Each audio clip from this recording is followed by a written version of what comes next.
नमस्कार, सुप्रभात। 7 अप्रैल 2025 का दिन आपके लिए मंगलमय हो, ये दिन आपके लिए शुभ हो, ऐसी मेरी कामना है। 7 अप्रैल 2025 को शुभ मुहूर्त कब कब है, निकृष्ट काल कब कब है, निकृष्ट काल में राहु काल का क्या समय है, दिशाशूल किस दिशा में है और इसका क्या निवारण है, ये सारी बातें इस वीडियो के माध्यम से आप तक पहुंचा रहा हूं। वीडियो में शुरू से आखिरी तक बने रहें, हो सकता है यह वीडियो आपके आज के दिन को मंगलमय बना दे। कहते हैं सच्चाई के रास्ते पे चलने में फ़ायदा है, क्योंकि इस रास्ते पर भीड़ कम मिलती है। 7 अप्रैल 2025 को सोमवार का दिन है और चैत माह के शुक्ल पक्ष की 10वीं तिथि भी है। 10वीं तिथि शाम 8 बजे तक रहेगी, उसके बाद एकादशी चालू हो जाएगी। मीराचार्य ने काल को 5 भागों में बांटा हुआ है। सबसे अच्छा काल महेंद्र काल, फिर अमृत काल, फिर बक्र काल। शून्य काल और राहु काल निकृष्ट काल हैं। इन दोनों समय काल में हमें कोई भी शुभ कार्य या नया कार्य नहीं करना चाहिए। यदि हमने कोई भी शुभ कार्य इन दोनों समय काल में किया तो उसके सफल होने की संभावनाएं शून्य के बराबर रहती हैं। महेंद्र काल और अमृत काल में वैसे तो कोई भी शुभ काम या कोई भी नया काम आप किसी भी समय कर सकते हैं, लेकिन बेहतर रिजल्ट पाने के लिए, शीघ्र पूर्ण होने के लिए, निर्विघ्न पूर्ण होने के लिए और कहा जाता है कि 100% सफलता पाने के लिए युवा और प्रौढ़ के समय को चुनेंगे तो अच्छा रहेगा।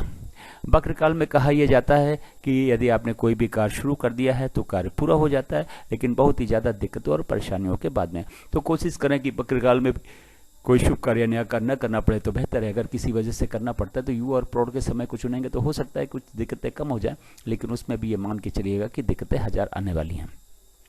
राहु काल फ्लोटिंग काल, ये महेंद्र काल, अमृत काल, बक्र काल और शून्य काल में पड़ सकता है। राहु काल यदि महेंद्र काल, अमृत काल, बक्र काल में पड़ता है तो उस समय हमें कोई भी शुभ कार्य नया कार्य नहीं करना है। उसके पहले यदि हमने कोई भी शुभ कार्य नया कार्य शुरू कर दिया है तो कोई दिक्कत नहीं है, और कार्य यदि राहु काल के बीच में कहीं समाप्त होता है तब भी कोई दिक्कत नहीं है। राहु काल आज के दिन 7:30 बजे सुबेरे से 9 बजे सुबेरे तक है। महेंद्र काल 7:36 शाम से शुरू होकर 9:12 रात तक है। अमृत काल सुबेरे 6 बजे से शुरू होकर 7:36 सुबेरे तक है। फिर 10:48 सुबेरे से शुरू होकर 1:12 दोपहर तक है। फिर 3:36 शाम से शुरू होकर शाम को 5:12 तक है। फिर 9:12 रात से शुरू होकर रात के 10 बजे तक है। फिर 1:12 रात से शुरू होकर 2:48 रात तक है। बक्र काल 7:36 सुबेरे से शुरू होकर 10:48 सुबेरे तक है। फिर 1:12 दोपहर से शुरू होकर 3:36 शाम तक है। फिर शाम को 6 बजे से शुरू होकर 7:36 शाम तक है।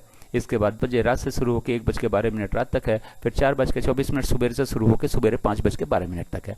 शून्य काल 5:12 शाम से शुरू होकर शाम को 6 बजे तक है। फिर 2:48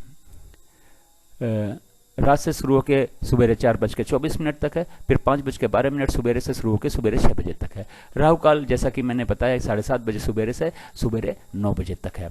ये रहा 24 घंटे का समय के हिसाब से वितरण और विवरण। चार्ट को या तो नोट कर लें या तो डाउनलोड कर लें, और आज के दिन के सारे शुभ कार्य, सारे नए कार्य चार्ट के अनुसार करें। अब बात करते हैं कि चार्ट का उपयोग आप कहाँ कहाँ और कैसे कर सकें। गृह प्रवेश, मुंडन, कोई नई कथा, नई हवन, नई पूजा या नामकरण का शुभ मुहूर्त जानना हो तो चार्ट में देखें। उस शुभ मुहूर्त में ही इन कार्यों को शुरू करें। लड़की देखने जाना है, लड़का देखने जाना है, किसी यात्रा पे जाना है, जमीन खरीदने जाना है, फ्लैट खरीदने जाना है, किसी से मिलने जाना है, किसी यात्रा पे जाना है, स्कूल में एडमिशन के लिए जाना है, इंटरव्यू के लिए जाना है, एग्जाम के लिए जाना है, तो घर से निकलने का शुभ मुहूर्त चार्ट में देखें। उस शुभ मुहूर्त में ही घर से निकलें।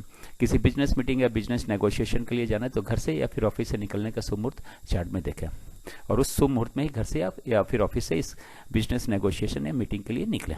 अब बात करते हैं दिशाशूल।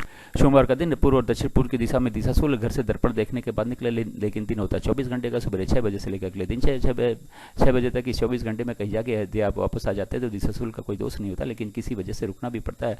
तो दर्पण देखने के बाद तो घर से निकलेंगे, लेकिन पीछे देखे चार्ट का उपयोग करें। शुभ मुहूर्त देखें यात्रा का, उस शुभ मुहूर्त में ही घर से यात्रा पर निकलें। अपनी यात्रा को सफल बनाएं और दिशाशूल के दोष को भी समाप्त करें। मेरे चैनल सागा ऑफ लाइफ को आपने ज्वाइन किया, इसके लिए बहुत बहुत धन्यवाद। चैनल पर नए हो तो सब्सक्राइब करें, सब्सक्राइब कर रखा है तो बेल आइकन को ऑन कर दे, ताकि अगला वीडियो जब मैं डालूं तो नोटिफिकेशन आपको मिल जाए और वीडियो देख के आप अपने शुभ कार्यों, नए कार्यों को और दिन को सफल बना सकें। एक बार फिर से आपका बहुत बहुत धन्यवाद।